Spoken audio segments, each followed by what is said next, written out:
The Stranger by Norman Whitney. Chapter 1. A Stranger in Wood End. On Saturday the 31st of October 1964, a man arrived in the village. It was late in the evening. He was looking for somewhere to stay the night. He knocked at a door, and a woman opened it.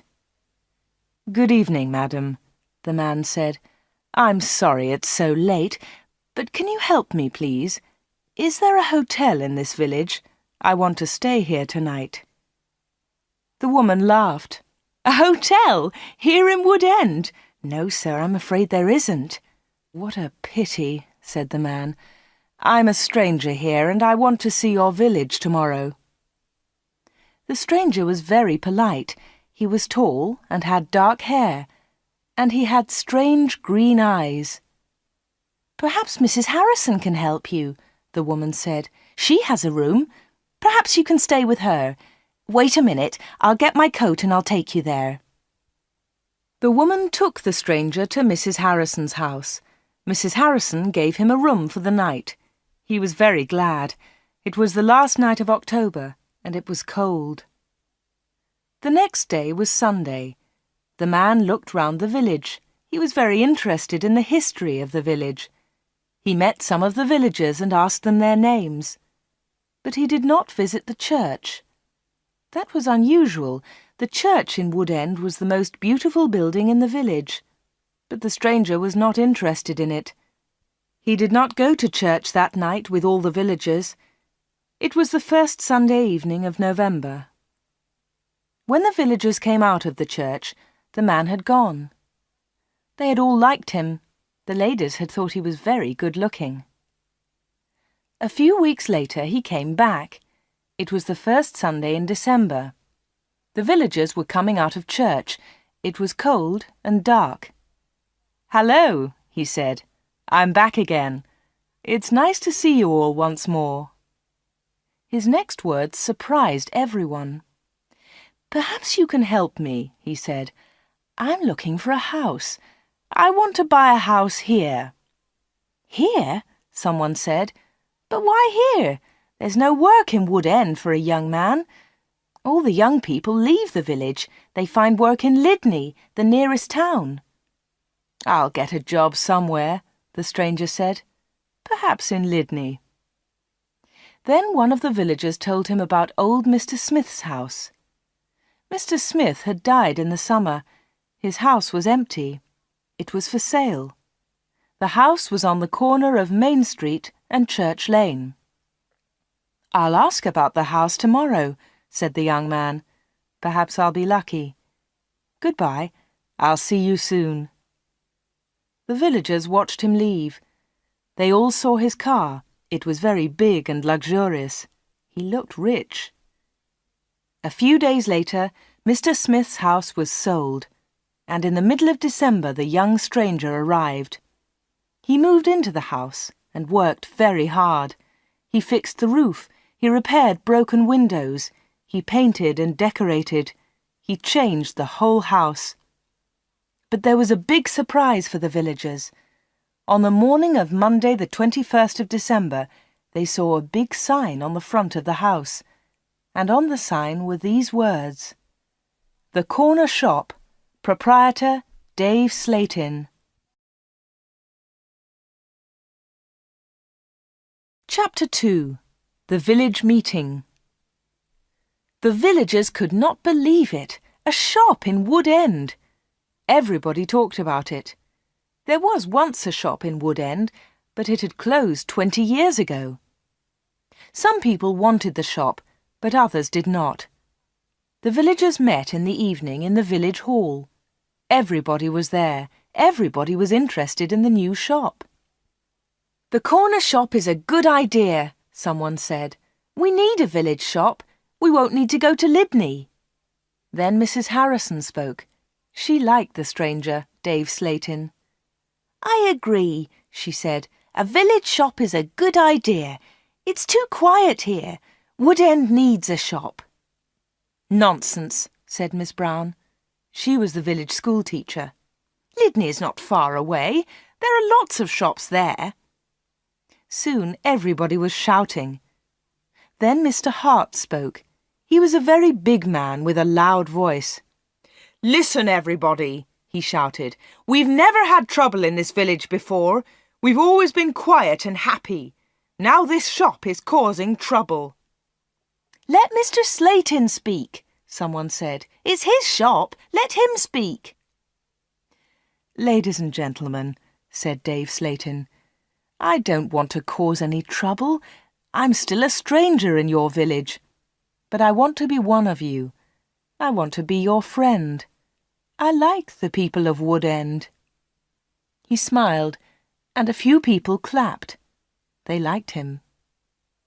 "The corner shop will sell lots of things," he went on. "It will sell food and things for the house. Everything will be cheap, I promise." Everybody was listening carefully. "And I have another idea," he continued. "I'll sell village products." "What do you mean by village products?" asked Miss Brown. "I'll tell you, Miss Brown," he said. "I know that you make beautiful bread and cakes." Miss Brown smiled. Yes, she did make bread and cakes. Everyone knew that. "And you, Mr. Hart, I've seen your flowers. You grow beautiful flowers." Now Mr. Hart smiled. Yes, his flowers were beautiful. Everyone knew about them. "And Mr. Everett makes pots," someone said. "And Mrs. Davis makes dolls," said another voice. "And I do paintings of the village," said old Miss Lucy Gray. "Yes," said Dave, "you can all do something. You villagers are clever. You make lots of things. We can sell them to the tourists. In the summer, Wood End can make a lot of money." "But what about the money?" said Mr. Hart. "How will you pay us?" "That's a good question," said Dave. "And here's the answer. You'll bring your things to me, and I'll sell them for you. I'll keep some of the profit. You'll have the rest." "What a good idea," said Miss Brown. "Yes, I agree," said Mr. Hart. All the villagers agreed. Everyone in the village was happy with Dave Slayton's plan. The corner shop opened on Monday the 4th of January 1965. Soon the shop was busy, and Dave needed an assistant. The new assistant in the corner shop was Anna. She started work in late January.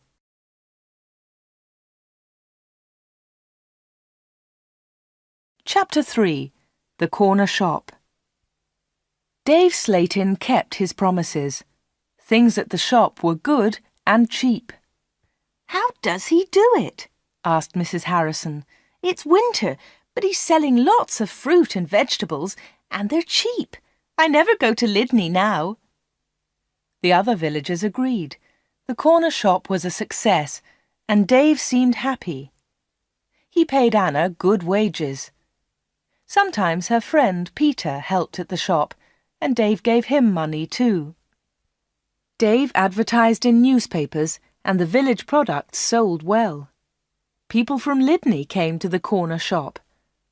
There were lots of visitors, and Wood End became more interesting. The villagers were surprised, but pleased. They were making a lot of money. Dave lived alone in a flat above the shop.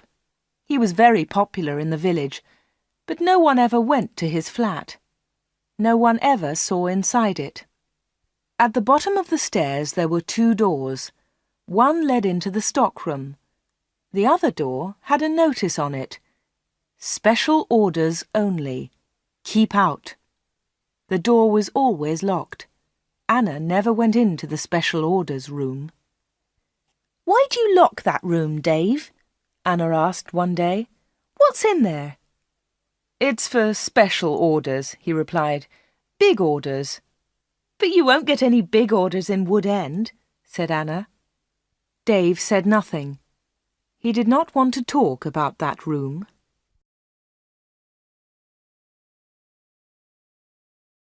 Chapter 4. A Beautiful Customer. For 3 months, everything was normal. Then, one day in April, an unusual customer came into the shop. The new customer was a very beautiful woman. She was wearing expensive clothes and arrived in a large car. "Is this the corner shop?" the woman asked. She looked round and seemed a little surprised. "Yes," replied Anna. "This is the corner shop. It's the only shop in the village." "I'm looking for Mr. Slayton, the owner of the shop," said the woman. "I think he's upstairs," said Anna. "I'll go and get him. Does he know your name?" "Yes, I think so," was the reply. "Tell him—" The woman stopped. "Tell him Miss Gordon is here, Miss Greta Gordon." Anna was amazed. "Are you Greta Gordon, the film star?" "Yes, that's right." The woman smiled, but she was nervous. "Wait a minute," said Anna. "I'll tell Mr. Slayton that you're here." Anna ran to the bottom of the stairs and called, "Dave! Dave! There's someone to see you." "Who is it?" asked Dave from upstairs. "Miss Greta Gordon!" shouted Anna. "It's Greta Gordon, the film star!" "I'm coming," he said, and he came down immediately. "I'm pleased to meet you, Miss Gordon," he said. "Good morning," said Greta Gordon. She and Dave shook hands. She had beautiful hands, and she was wearing beautiful diamond rings. Anna had never seen so many diamonds before. Miss Gordon looked round. "Is this where you work, Mr. Slayton?" she asked.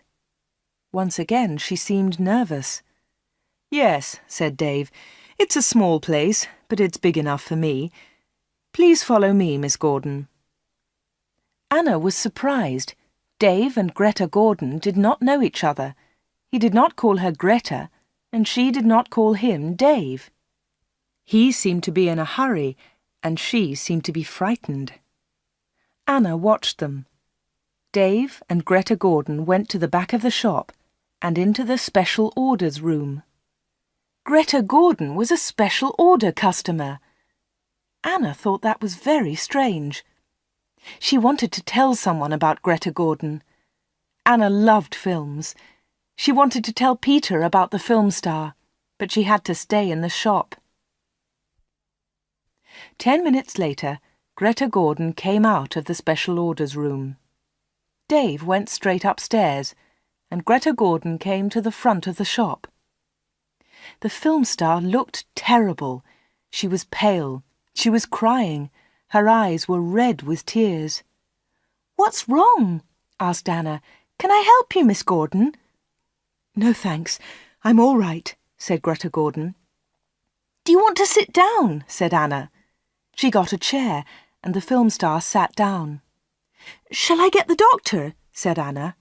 "No, no," said Greta. "Please tell no one about my visit here. Please tell no one." Anna was disappointed. She wanted to tell everyone about Greta Gordon. She wanted to tell everyone about her famous customer. "I want to give you something," said Greta Gordon. "Here's a photograph of me. I'll sign it." She signed the photograph and gave it to Anna.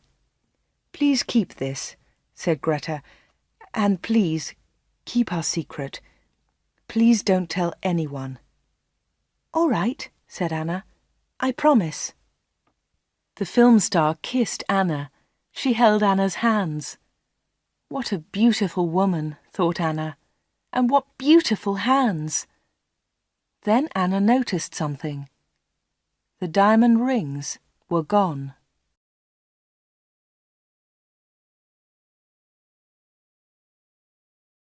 Chapter 5. A Page in Film News. Dave never talked about Greta Gordon. He never talked about her visit to the corner shop. One day, Anna asked him about the film star. "How do you know Greta Gordon?" said Anna. "Is she a friend of yours?"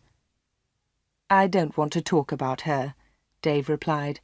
"She was a special order customer. Don't ask any more questions about her, Anna." So Anna did not ask any more questions. She did not ask about Greta Gordon's special order, and she did not ask about the rings. Anna kept her promise. She never told anyone about the film star. Soon it was spring. Anna and Dave were busy. Mr. Hart brought lots of flowers to the corner shop, and Anna sold them to the tourists. There were lots of tourists that year. In May, Peter asked Anna to marry him. She said yes. They became engaged. They planned to get married in the following year. Now they needed money, so they worked hard and they saved. They were very much in love. On Saturdays, Peter played football or cricket, and Anna often went to the cinema in Lydney. He enjoyed sports, and she loved watching films. One day, Anna was reading Film News. This was a magazine about film stars. She turned the pages. There was a picture of Greta Gordon. Anna was pleased. What a surprise! Beautiful Woman was going to be a big film, and now Greta Gordon had the star part.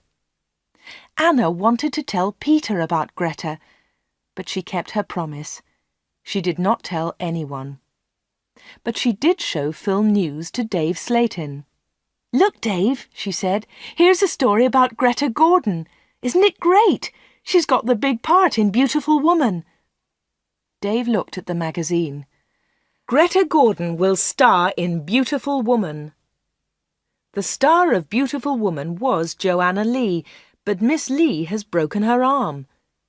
"I don't know what happened," said Miss Lee. "I was in my bedroom. I slipped and fell." Greta Gordon will now be the star of Beautiful Woman. "I'm so lucky," Greta told us yesterday. "I've always wanted the part. I can't believe it." "I don't know anything about films," he said. "Is Greta Gordon a big star?" Anna laughed. "Big star? Yes, she is. She's terrific." Dave didn't seem interested. "I hope she's happy with her big part," was all he said.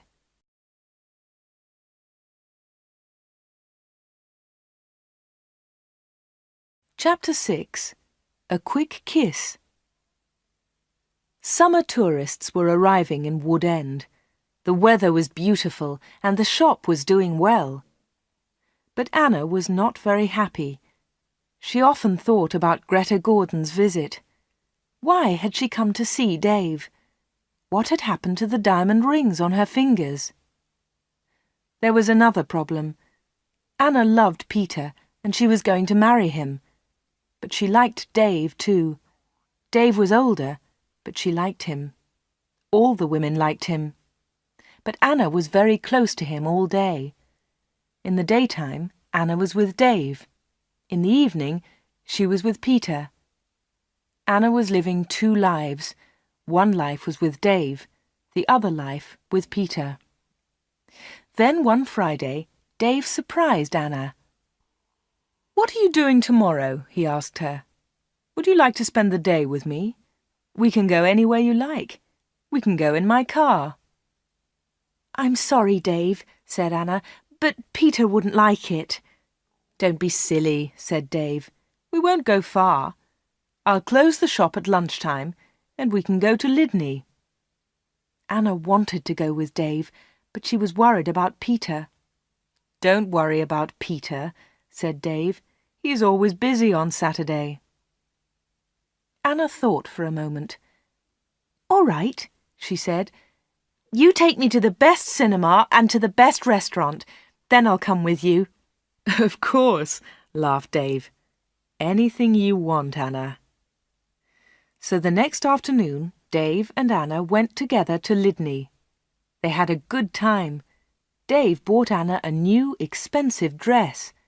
Then they went to a cinema and afterwards to a restaurant. Peter played cricket that Saturday. He never knew about Anna's day with Dave. He was playing in another village and returned to Wood End very late. Dave and Anna were also very late. Dave stopped his car near the corner shop. The night was warm. "Thanks, Dave," said Anna. "It was a lovely day." "I enjoyed it too," said Dave. He put his arm round her shoulders and kissed her.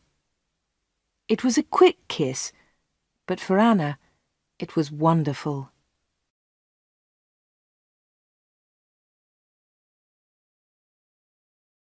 Chapter 7. Another Special Order. The summer passed. The corner shop was always busy. Sometimes Dave opened the shop on Sundays too. Anna earned a lot of money. Everyone thought that she was happy. But life was difficult for her. She liked Dave. He was her boss, and he was older than her. But Peter was her fiancé, and he was about the same age. Dave was quite rich, but Peter had no money. Dave bought Anna clothes, and he took her out. Peter did not buy her clothes and never took her anywhere. He was more interested in football. Anna did not like football. Now it was September. Peter played football every Saturday. One Saturday there was a big football match on television.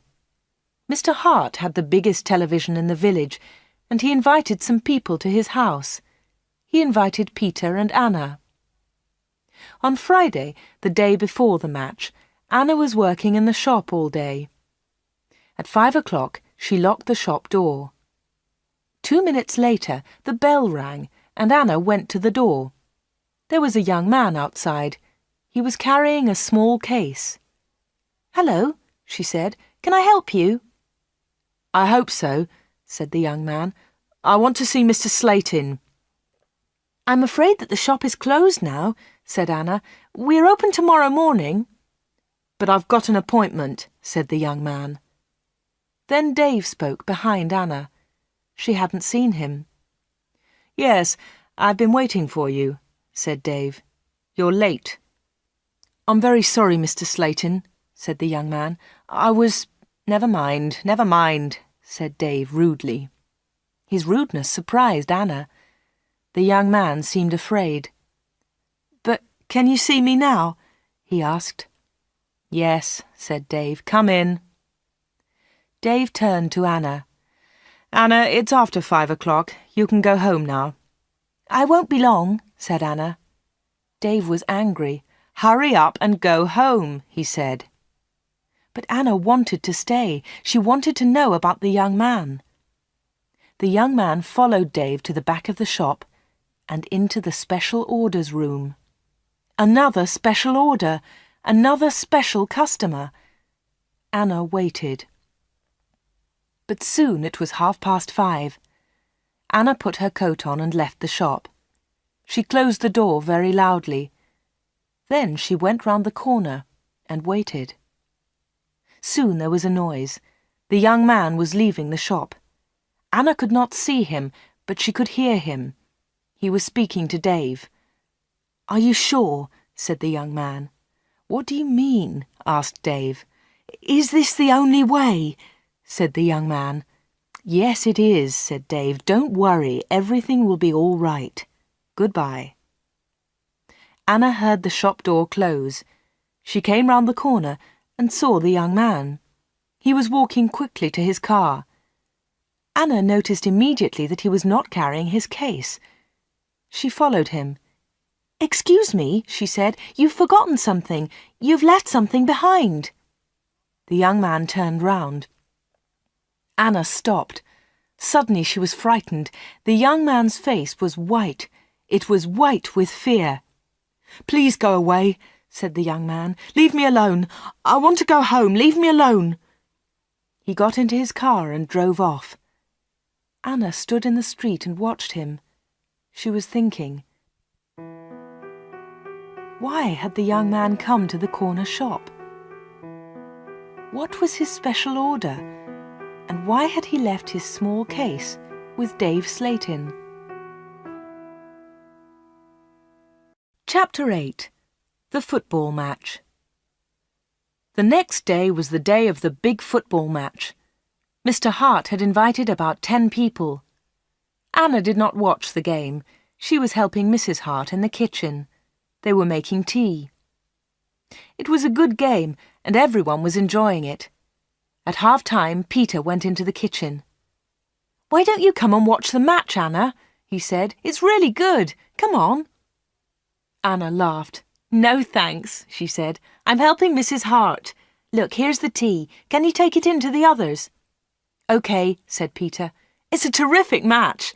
Mike Bailey scored a great goal. Peter took the tea into the sitting room, and the second half of the match started.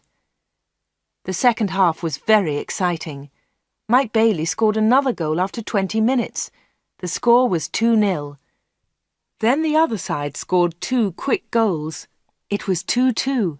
There were only 5 minutes of the match left. Come on, shouted Peter. Come on, Mike, let's have another goal. In the last seconds of the match, Mike Bailey scored the winner. It was his 3rd goal of the match. But something was wrong. The other team's goalkeeper was injured. Bailey had been very near the goalkeeper, and he had kicked the ball very hard. The ball had hit the goalkeeper's neck. Mrs. Hart and Anna came in from the kitchen. What's happened? Said Anna. What's wrong? It's Brian Thomas, the goalkeeper, said Peter. He's injured. It was serious. The goalkeeper had broken his neck. Later they all watched the news on TV. They saw pictures of Mike Bailey's 3rd goal. It was a great goal. They saw the ball hit the goalkeeper. It was an accident. The TV announcer said, "And now over to our sports studio for an interview with Mike Bailey." They all watched the interview. The TV showed a picture of Mike Bailey and the interviewer. "Mike," said the interviewer, 3 goals in 1 match. How do you feel about that?" But Mike Bailey said nothing. He could not speak. He tried to speak, but he could not. It was terrible. The interviewer tried another question. "Let me ask you about the 3rd goal, Mike. It was a great goal, but how do you feel about the injury to Brian Thomas?" It was a silly question. The injured goalkeeper would never play football again. Mike Bailey said nothing. He looked very ill. When the interview ended, Mr. Hart turned off the TV. No one noticed that Anna had left the room. Mike Bailey had looked frightened. Anna was frightened too. Mike Bailey and Anna had met before, the day before, at the corner shop.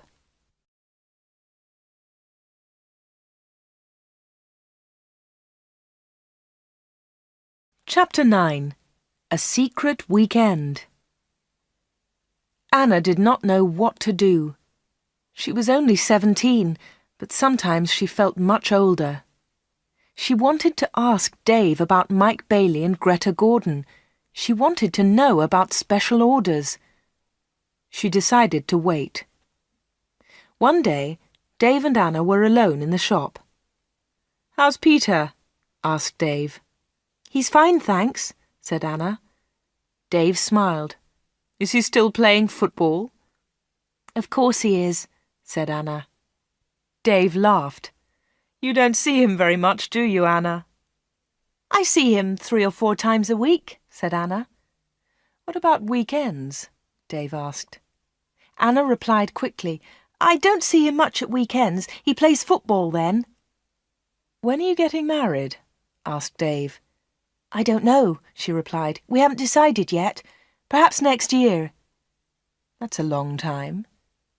Dave smiled at Anna. Anna felt afraid. She also felt excited. She didn't know why. "Sometimes you're bored, Anna, aren't you?" said Dave. He looked into her eyes. "Yes," said Anna, "that's true." "Why don't you come away with me for a weekend?" said Dave. "We can go to London." A weekend in London! Anna had only been to London once for a day. Anna was excited, but she was also afraid. "I don't know," she said. "I must think of Peter." "Oh, forget him," said Dave. "He'll never know. Come with me and we'll go to the best shops. We'll go to the best cinema. Will you come with me?" Anna said nothing. Suddenly she had an idea. She looked at Dave. "Perhaps I'll come with you," she said. "Good," said Dave. "That's great." "But first," said Anna, I want to ask you something." "What do you want to know?" he said quietly. "I want to know about your special orders." "Very clever," said Dave. "You're a village girl, but you're very clever, Anna." "Village girls aren't stupid," said Anna. "Now tell me about your special orders, then I'll come to London with you." Dave was angry. "One question. You can ask me one question," he said. Quickly, Anna asked, "Why do people come to you? Why—" "One question! Only one!" shouted Dave. "All right," said Anna, "but don't shout. Tell me, why do people come to see you?" Dave thought about his answer. He spoke quietly. "They come for help," he said. "They need help, and I sell help to them. That's all." Anna didn't understand. "What sort of help?" she asked. "One question," shouted Dave. "I've answered your question." Anna said no more. She and Dave had made an agreement. Anna had asked her question. Dave had answered it. Dave had invited Anna to London for the weekend, and Anna went with him.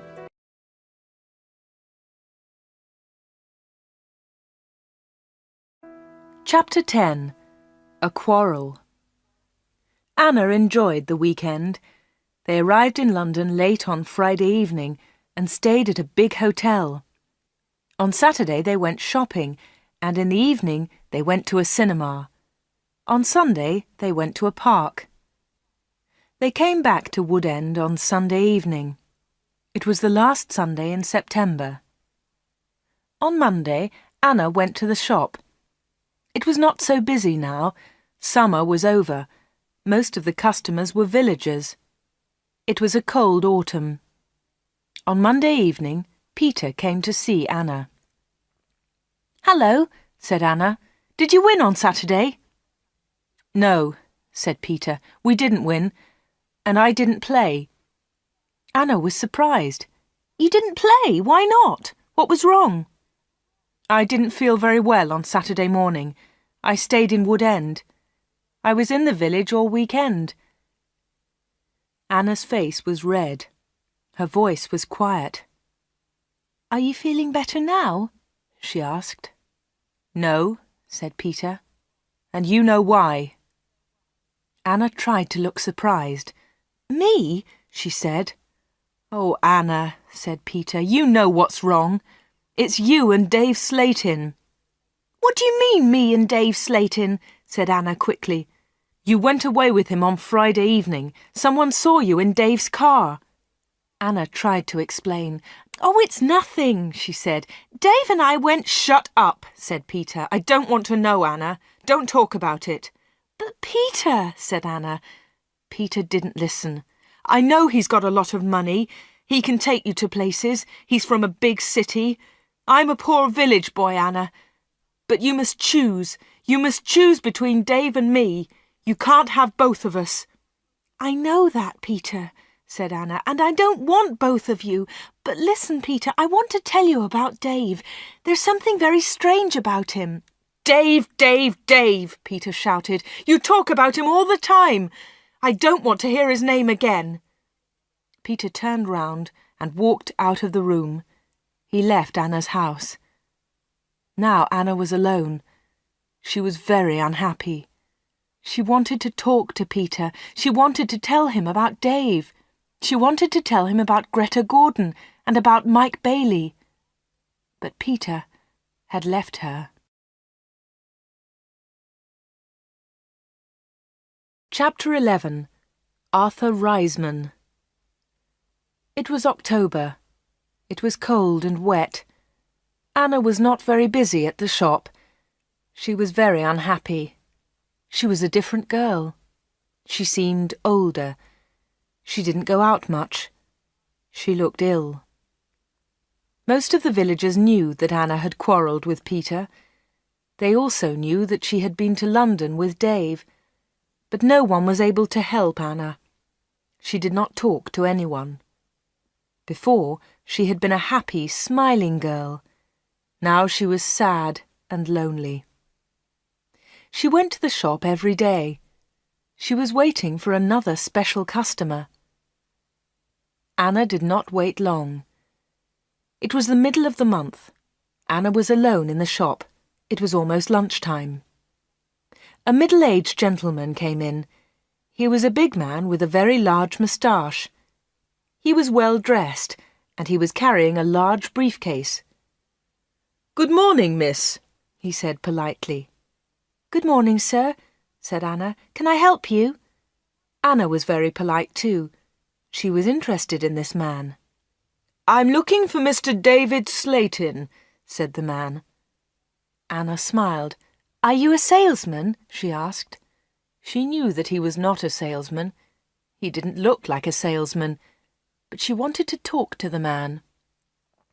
The man smiled. "Yes, I am a salesman," he said. That was not true. Anna knew that the man was lying. Then she said, "Perhaps I can help you, sir. I usually speak to the salesman." She looked at the man's case. It had the letters ARICS printed on it. "Thank you," said the man very politely, "but I have a private appointment. I have come from London, and I must see Mr. Slayton." "I'm sorry," said Anna. "He's very busy at the moment, but I'll tell him you're here. What's your name, please?" The man smiled. "Roberts," he said. "Arthur Roberts." Anna went to the back of the shop. Dave was coming down the stairs. "There's a man in the shop," said Anna. "He wants to speak to you." "Thanks," said Dave, and he went to the front of the shop. "Good morning, Mr. Reisman," said Dave. "I'm pleased to meet you." Anna listened. Reisman! The man's name was Reisman, not Roberts. What a liar! The man did not look at Anna. "I'm pleased to meet you, Mr. Slayton," the man said. "Please come with me," said Dave. Mr. Reisman followed Dave. They went into the special orders room. A minute later, Dave came out. He came to the front of the shop. "It's lunchtime, Anna," he said. "You can go home now." "Thanks, Dave," said Anna. "I'm going in a few moments." Dave went back to the special orders room. Anna did not leave the shop. She waited. Anna wrote down the letters ARICS. She understood AR, Arthur Reisman, but she did not understand ICS. At 1:30, Anna heard noises. Mr. Reisman was leaving. Dave was talking. "Thank you, Mr. Reisman," said Dave. "And thank you," said Mr. Reisman. "You have helped me a lot." "Good," said Dave. "Goodbye, Mr. Reisman. My assistant isn't in the shop, but you can open the door. Goodbye." Dave went upstairs, and Mr. Reisman came into the front of the shop. Anna was sitting quietly in a corner. "Oh," said Mr. Reisman, "I thought you had gone home." "No," she said. "I decided to have lunch in the shop today." Anna and Mr. Reisman looked at each other. They didn't like each other. There was silence. Anna spoke first. "Would you like to buy some bread, Mr. Roberts?" she said. "Reisman, my name is Reisman," said the man. Anna smiled. "I'm so sorry," she said. "Would you like to buy some homemade bread, Mr. Reisman?" "It looks delicious," said Mr. Reisman. He was very polite again. "Yes, I'll take some, please. My wife will love it." "Here you are," said Anna. She put the bread in a bag. Then she said, "You can put it in your briefcase." "My briefcase?" said Mr. Reisman. "I haven't got a briefcase." "I think you've forgotten it," she said. "I'll go and get it for you." Anna moved towards the back of the shop. Mr. Reisman stepped in front of her. He held her wrists. He was very strong. "Listen to me," he said. "I don't want that briefcase. Leave it there." "All right," said Anna. "Please let me go. You're hurting me." Mr. Reisman let go of Anna and turned towards the door. He left the shop hurriedly. He hadn't taken his bread with him. Anna watched Mr. Reisman leave. Her hands were still hurting 5 minutes later.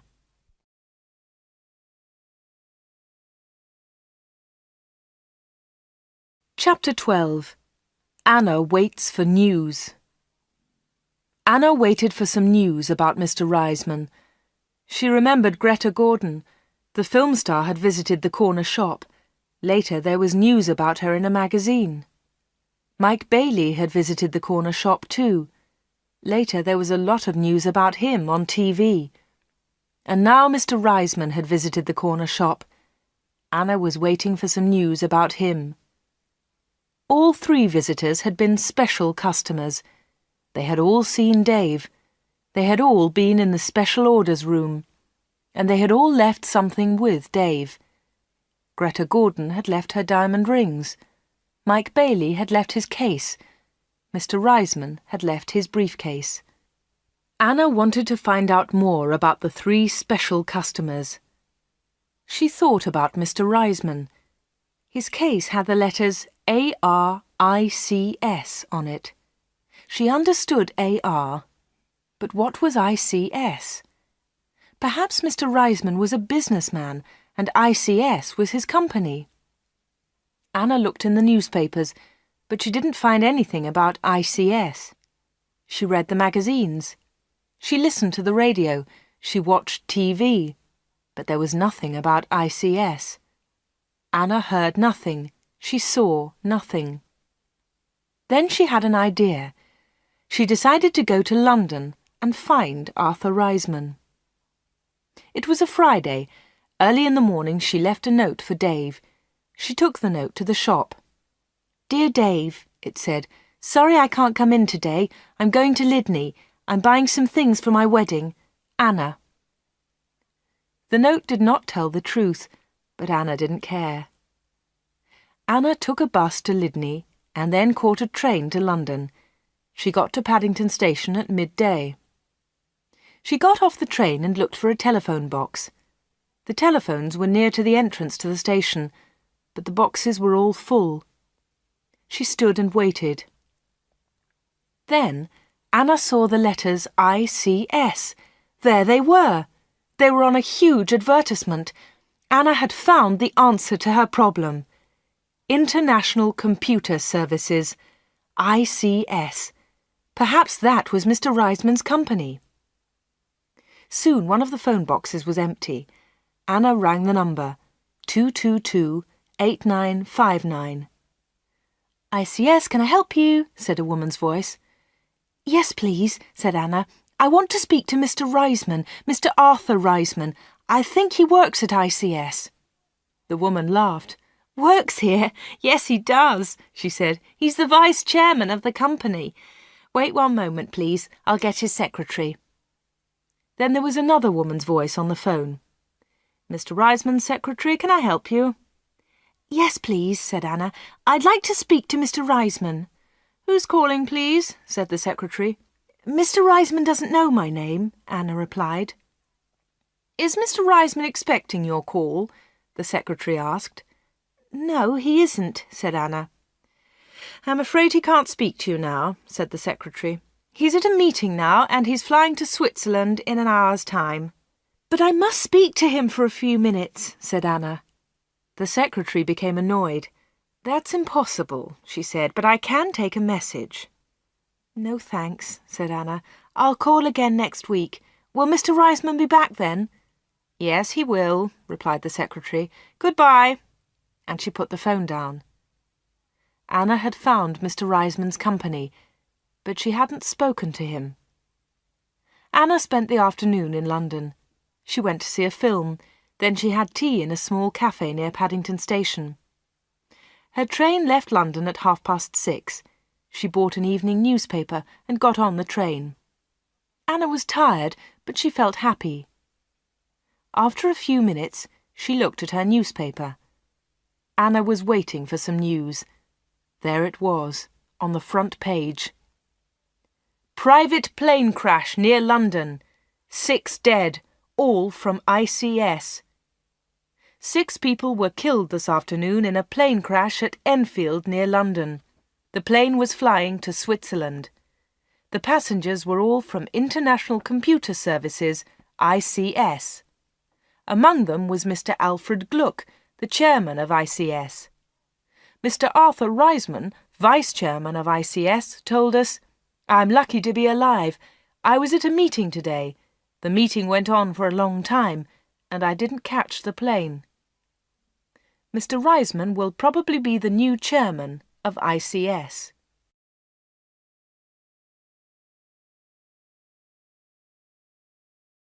Chapter 13. The Special Orders Room. Anna got home about 10 o'clock. She turned on the radio and listened to the news. The chairman of ICS was dead, and Mr. Reisman was the new chairman. Anna didn't sleep that night. She was thinking about Dave Slayton and the special orders. What were they? What was Dave Slayton doing in that room? On Saturday morning she went to the shop. Dave said nothing to her. He was angry because Anna had not worked on Friday. He didn't ask about her day off, and Anna didn't tell him about it. At 11 o'clock, Dave left the shop. He got in his car and drove off. Anna was alone. This was her chance. She went to the back of the shop and turned the handle of the locked door. But the special orders room was not locked. Dave had forgotten to lock it. Anna opened the door and went into the room. It was a small room, dark and hot. Anna turned on the light, but it was not a very strong light. She looked round the room. There was a small table, 2 old chairs, and a lot of boxes. That was all. Special orders? There were no order books, no papers, no pencils. Anna walked round the table. It was difficult because there were a lot of boxes on the floor. Anna opened one of the boxes and looked inside. She found some old magazines and newspapers. Underneath, there were some dirty old clothes. But underneath the clothes, she discovered some money. Lots of money. British money, French money, American, German. There was money from all over the world. Anna was amazed. She had never seen so much money before. She looked round again and found Mike Bailey's case. It was empty. Then she found Arthur Reisman's briefcase. That was empty too. Then Anna looked into a bigger box. Inside it were some dolls with broken arms and legs. One of the dolls was very beautiful, but it had a broken arm. Anna put it on the table. Then Anna found a book about football. Inside there were some pictures of footballers, but the pictures were all torn. Anna put the book on the table. Anna looked into the box again and found some little cars. Most of them were broken. She found a small model aeroplane. It was broken too. Anna put all these things on the table. What a strange collection. There was the money, the broken doll, the toy cars, the model aeroplane, and there was the football book with the torn pictures. Anna looked at the things on the table. What were they for? Why did Dave Slayton keep them in this locked room? Suddenly Anna jumped. There was a noise behind her. Someone was standing at the door.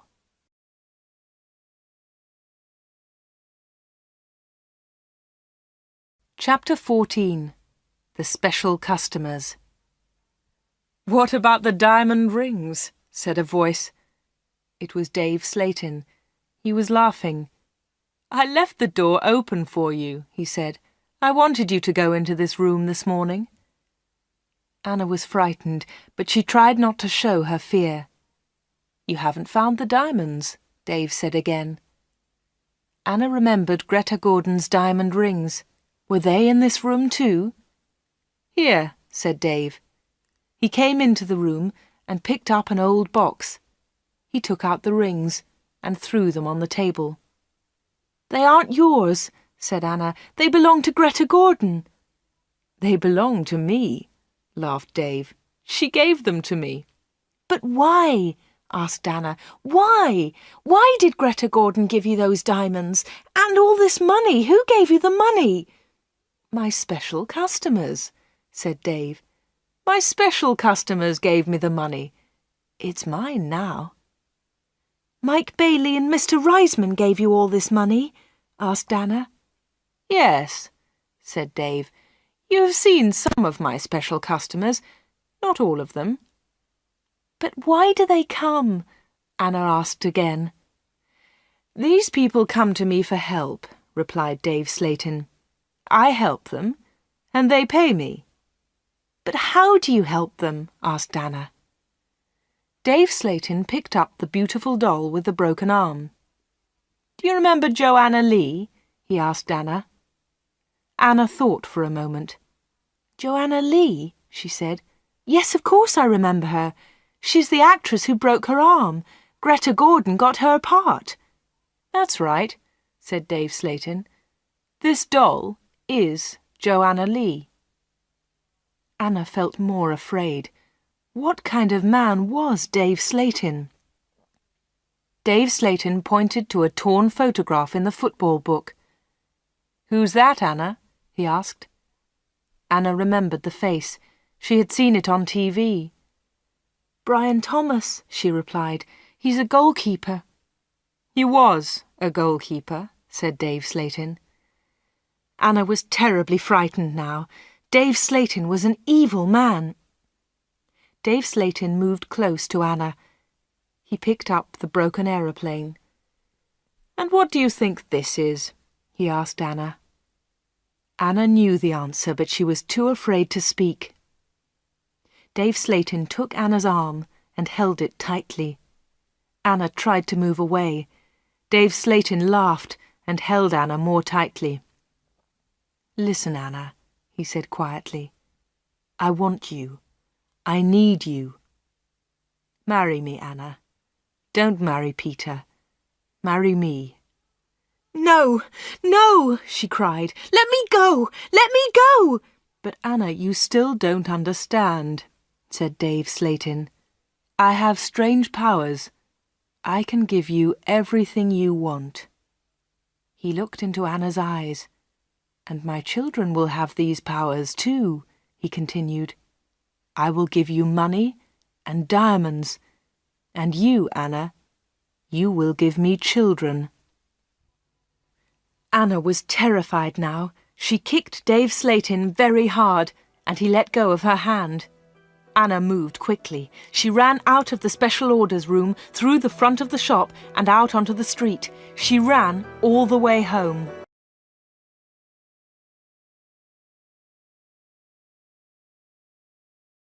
Chapter 15.